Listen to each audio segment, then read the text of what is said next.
Humla district in Karnali province of Nepal. Mesmerizingly beautiful, yet one of the poorest and remotest districts with low human development index. Sarkekar Rural Municipality, in the district where the project is being implemented, has traditional belief systems where disability is treated as a stigma and people with disabilities are hidden and neglected.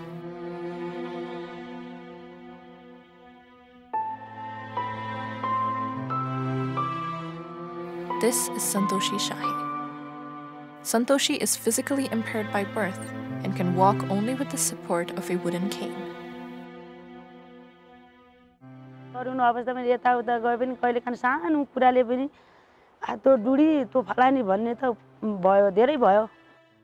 She lives with her husband, 2 daughters, and a stepson. त्यसपछि मेरो घरमा सौता छ सौताले पनि बोले सबैले बोल्दाखेरि अनि बोले तर ठिकै छ अनि म अपङ्ग भए त अब यिनीहरुले भने भन्ने जस्तो आफ्नै मन रुन्थ्यो अपङ्गता भनेपछि एकदमै समाजमा हेको दृष्टिले हेरिन्थ्यो एकदम यो मानव हो कि होइन भन्ने व्यवहार गरिन्थ्यो.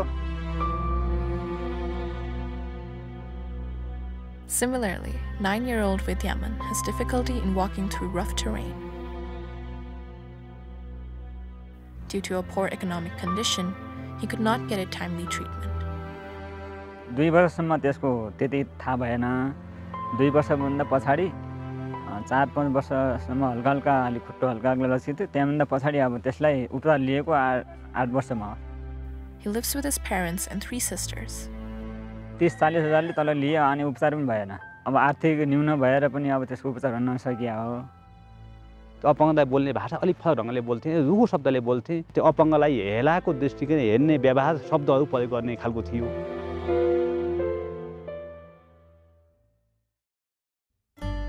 Mission East, in partnership with local NGO Head Nepal, supported by DMCDD, initiated a project called A Brighter Future, enabling persons with disabilities in remote mountain communities to exercise their rights.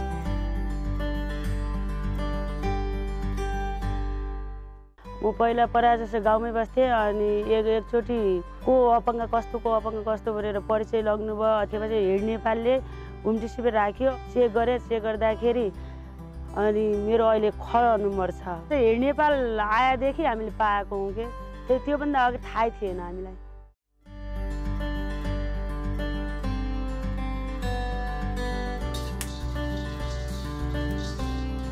गाउँमा त दाउरा बोक्नु पर्छ, पोर्सो बोक्नु पर्छ.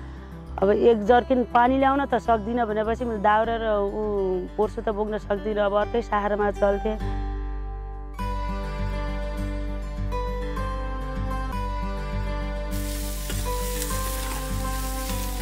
जब परिचय पत्र पाए अब मैले पनि सानो केही गर्न सक्छु कि होटल पसल भनेर यही आए. अब भनौँ अब आफ्नो छोरा छोरी आफ्नो जीविका चलाइराखेको छु. एउटा 2टा रुपैयाँ सँगालेर राख्छु. छोरीहरुलाई राम्रोसित पढाइ लेखाएर नर्स बनाउन् अनि इन्जिनियर बनाउन् भन्ने मेरो इच्छा छ. अब संस्था आइसकेपछि अब हामीले तालिम दिनुभयो. अब हामीले पनि केही कुरा बुझ्यौं. अपङ्गता व्यक्तिहरुलाई समेटेर अब छलफल गर्दा अब मलाई नै अध्यक्ष राखे.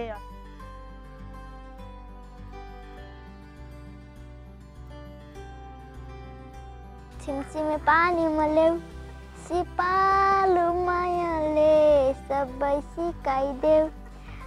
अंग्रेजी त सिकिन्छ एबाट माया सुरु गरिन्छ केबाट. छिमछिमे पानी मल्यौ. मलाई स्कुल जान मन पर्छ, पढ्न मन पर्छ. नेपालमा त्यहाँ डाटा लिनुभन्दा अगाडि त्यही कोट प्राइममा पढाइरहेको थियौँ. त्यतै सबै संस्थाहरूले गर्दा लास्टमा हेड नेपालबाट त्यहाँ सरले आउनु भएको थियो. यिनीहरू सर सबै यसको केस पनि लिनुभयो यिनीहरूले.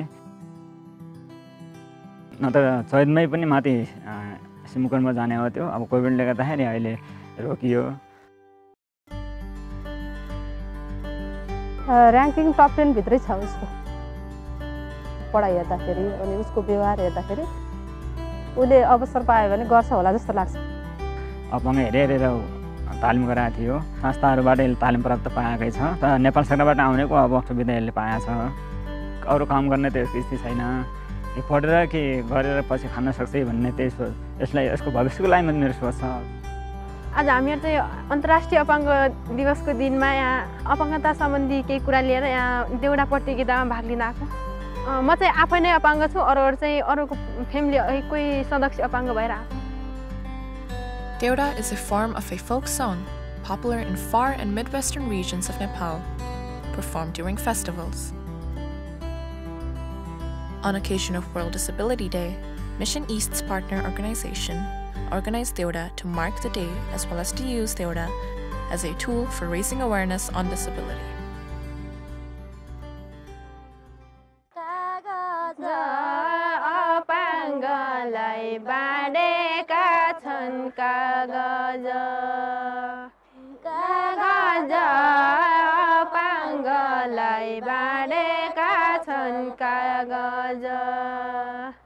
अपाङ्गता अधिकार नीति नियम उहाँहरूले पाउने नेपाल सरकारबाट आउने सेवा सुविधाहरूको बारेमा प्रश्न पार्नु भएको छ गीतबाट। मेरो समस्या आँखा दृष्टि सम्बन्धी अलि त्यो हेर्दाखेरि के सानो हुन्छ कि अपाङ्गतालाई केही सेवा सुविधा पाइँदैन थियो हैन। अहिले त नेपालले गर्दा हामीलाई अपाङ्गताले पनि कोही सपाङ्गता व्यक्तिले पनि हिँड्न चिन्न पाएका छैनन्, तर सेवा सुविधा पनि धेरै पाएका छन् अपाङ्गताले। 2 वर्षको हुँदाखेरि छानोबाट लडेर अनि एउटा ढुङ्गामा हात लागेर अनि यहाँ छ समस्या। यो गाँठो हुन्छ त, यो जुन त्यो गाँठो बाहिर निस्केको यो दुब्लो भएको छ। विश्व दृष्टि दिवसमा वक्तित्व कला भयो, यसमा म प्रथम आउँदा म धेरै खुसी छु।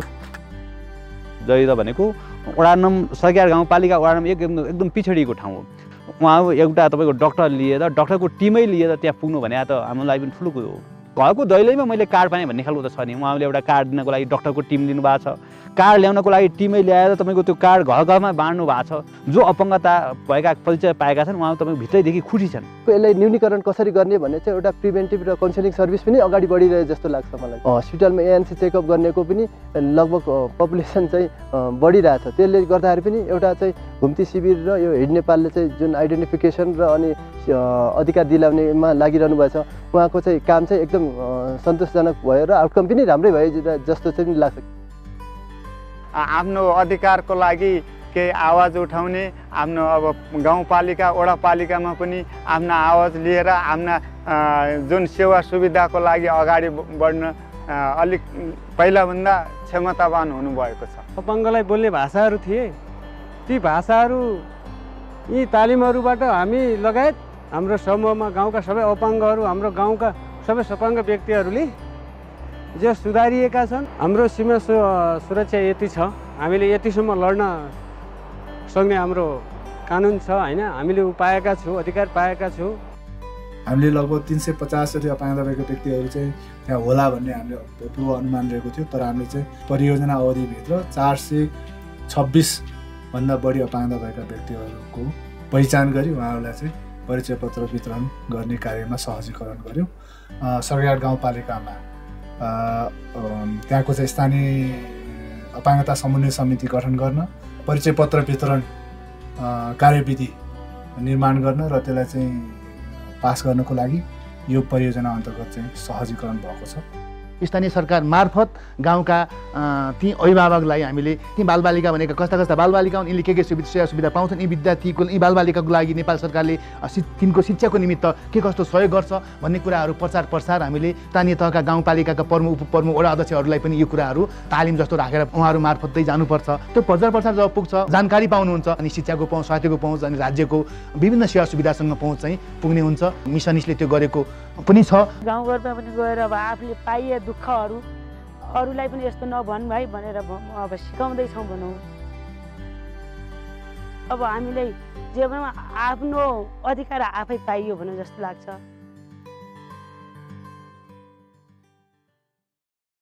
We are able to identify the people living with disability in Saraighat Rural Municipality with the project. Even we are able to distribute car with support from local government. So in overall, we think that this project has empowered the people living with disabilities and supporting their families.